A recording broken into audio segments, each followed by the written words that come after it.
आइए दोस्तों, अब हम चलते हैं अगले टाइप्स पर, जो कि एडवर्ब्स के टाइप्स का एक कंटिन्यूएशन है, जो कि हम आज इस वीडियो में देखेंगे। और इससे पहले की जो वीडियोस हैं उसमें हमने इससे पहले के टाइप्स को देखा है बहुत ही डिटेल से, बहुत ही अच्छे तरीके से। I hope that would help you a lot in clearing the concept of adverbs. Okay, so हम यहाँ पर 7th और 8th और 9th टाइप का जो एडवर्ब है उसको हम देखेंगे। ठीक है, तो I hope you all are ready. So let's start with this. So the 7th type जो है वो है एडवर्ब ऑफ रीजन। ठीक है, कारण सूचक एडवर्ब। ठीक है, तो ये क्या बताता है, ये कैसे वर्ड होते हैं और ये वर्ड क्या बताते हैं? ये वर्ड बताते हैं tail region of an action, मतलब किसी एक्शन के होने के पीछे का कारण या उसके पीछे होने का तर्क देते हैं। ठीक है, अब इसको हम कुछ सेंटेंसेस से समझेंगे, बट कुछ एग्जांपल्स हैं, जैसे सो है, थस है, देयरफॉर है, हेंस है। वैसे ये सारे एग्जांपल्स आपको कंजंक्शंस में भी दिखेंगे आगे जाकर। ठीक है, तो मैंने कहा कि कंफ्यूज होने का नहीं है।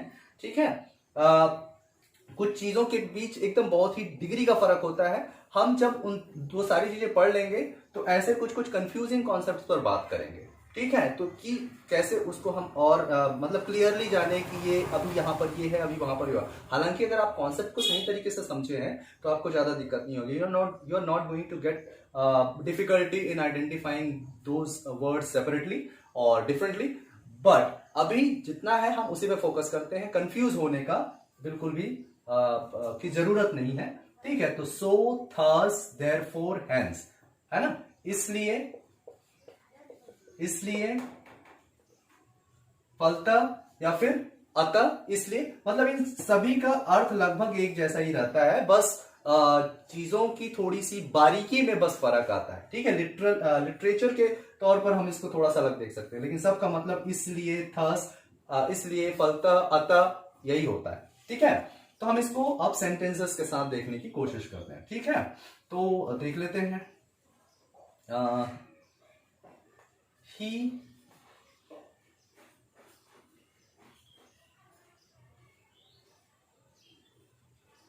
he was tired, so sorry he was tired, so he slept। ठीक है, अब इसमें देख लीजिए, he was tired, वह थका हुआ था, इसलिए सो गया। ठीक है, तो ये किसी एक्शन के होने का कारण बता रहे हैं, मतलब he slept, उसके सोने का कारण क्या था? वो थका हुआ था, इसलिए। तो ये रीजन को रेक्टिफाई करता है। ठीक है, रीजन को हाईलाइट करता है कि क्यों सो गया भाई, क्योंकि वो थका हो गया। क्यों सो गया? इसलिए क्योंकि वो थका हुआ था।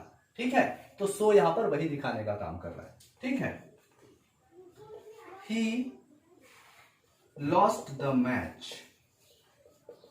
thus cried aloud। अब इसको देखिए कि वह मैच हार गया, thus, इसलिए वह जोर जोर से रोया, चिल्लाकर रोया। ठीक है, तो यहां पर भी थस उसी तरीके का काम कर रहा है जो यहां पर सो काम कर रहा है, इसलिए के सेंस में। ठीक है, देयरफॉर के और हेंस का भी लगभग सेंस ऐसा ही होता है। जैसा अगर इसको हम करना चाहिए, अगर हम एग्जांपल में देखना चाहें तो ही वर्क हार्ड, हेंस सक्सीडेड। ठीक है, मतलब उसने कठिन परिश्रम किया, अतः वह सफल हुआ। ठीक है, तो इसी तरीके से ये हेंस यहां पर एडवर्ब ऑफ रीजन है।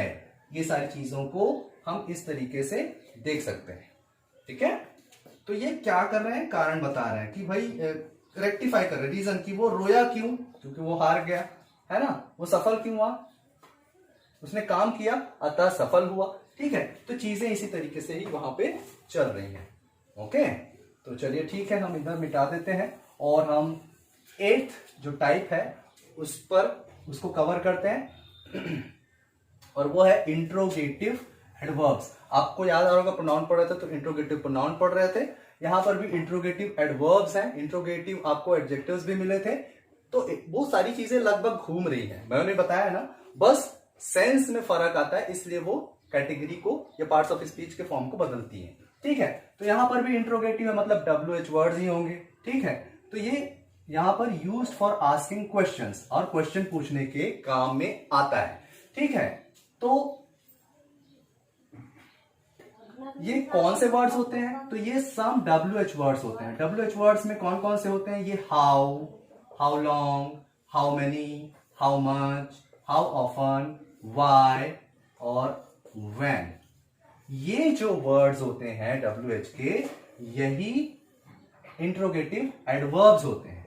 ठीक है, अब एग्जांपल्स बहुत ही सिंपली तरीके से देख सकते हैं। ठीक है, कि how long does he play outside, वह बाहर कितनी देर तक खेलता है। हाउ कैसे, हाउ लॉन्ग कितनी देर, हाउ मेनी कितने, हाउ मच कितना, हाउ ऑफन कितनी बार, वाई क्यों, व्हेन कब, ये सारी चीजें आपको पता है ना। So how long does he play outside, question पूछ रहा है कि वह कितनी देर बाहर खेला। ठीक है, वैसे ही वाई डू यू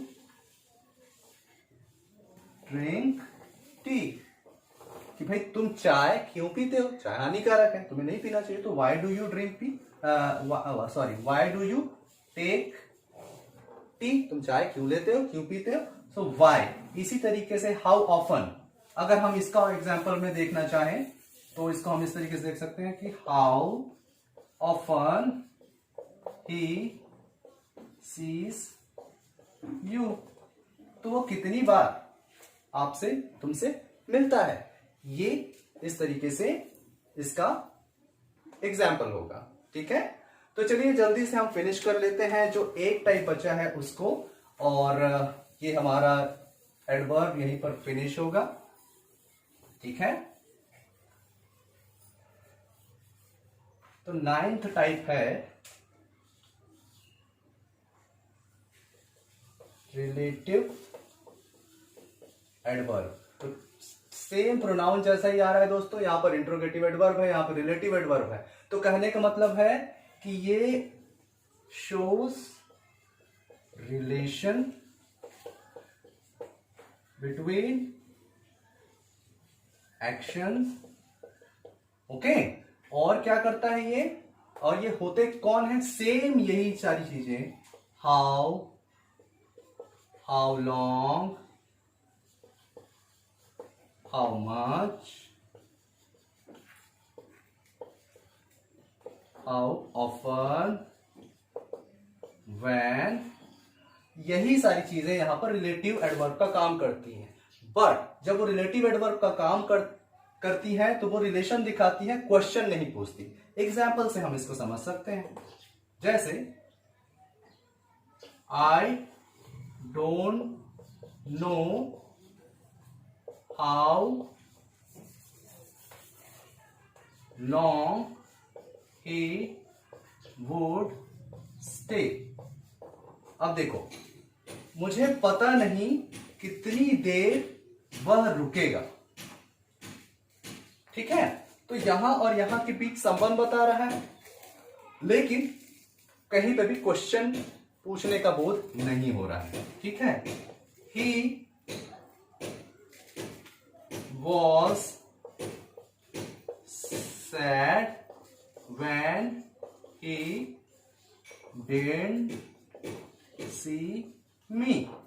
अब यहां पर when जो है रिलेटिव एडवर्ब है, कैसे, क्योंकि क्वेश्चन नहीं पूछ रहा है, दो के बीच संबंध दिखा रहा है। जैसे he was sad, वो दुखी था जब उसने मुझे नहीं देखा।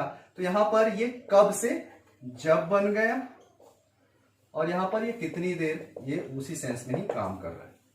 ठीक है, तो गाइज यही वो चीजें थी एडवर्ब में समझने लायक। मैंने कहा बहुत सारी चीजें आपको कंफ्यूज कर सकती हैं, लेकिन कंफ्यूज फिलहाल होने का नहीं है। जैसा बताया गया है उसी को उसी तरीके से बेसिकली फॉलो करें। जैसे जैसे आप इवॉल्व होंगे, चीजों को समझेंगे, ये कॉम्प्लिकेशंस आपको परेशान नहीं करेंगी, क्योंकि लैंग्वेज को सीखने के लिए ये जो चीजें जिसको हम अपना हर्डल समझते हैं, दरअसल में हर्डल्स होती नहीं। हमारा जो दिमागी खुजली होती है वो चीजें हमें परेशान करती है। ठीक है, तो ज्यादा कंफ्यूज होने का नहीं है। ये क्यों हुआ, कैसे हुआ, कुछ नहीं।